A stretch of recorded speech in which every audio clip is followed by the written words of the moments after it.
Bhakti znamená oddaná služba. Na každej službe je niečo príťažlivé, čo služobníka poháňa, aby v nej pokračoval ďalej. Každý z nás sa v tomto svete neustále venuje nejakému druhu služby a podnetom k nej je radosť, ktorú z nej získavame. Ženatý človek pracuje dňom i nocou poháňaný náklonnosťou k svojej žene a deťom.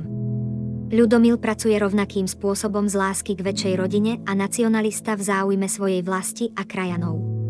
Sila, ktorá Ľudomila, hospodára a nacionalistu poháňa, sa nazýva rasa alebo druh nálady, ktorej chuť je veľmi sladká.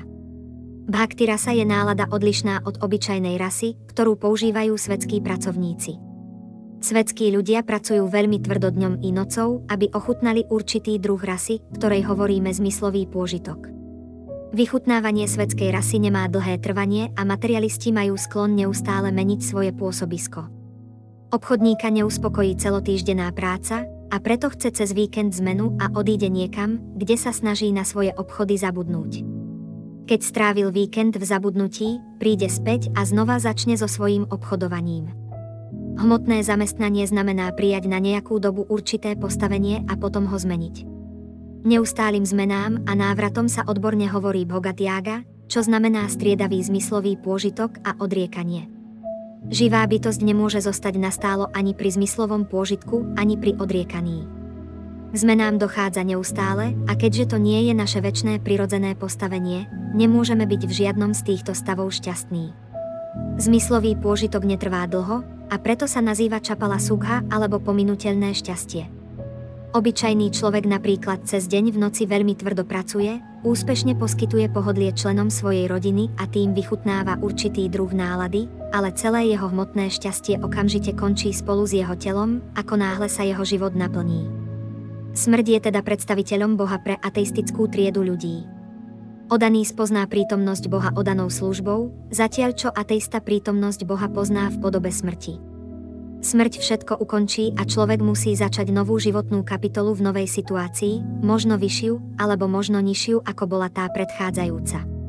Či už konáme na akejkoľvek úrovni, politickej, spoločenskej, národnej alebo medzinárodnej, výsledok našich činov končí s koncom nášho života. To je isté.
Hare राम राम राम Hare कृष्ण कृष्ण कृष्ण Hare राम राम राम Hare कृष्ण कृष्ण कृष्ण Hare राम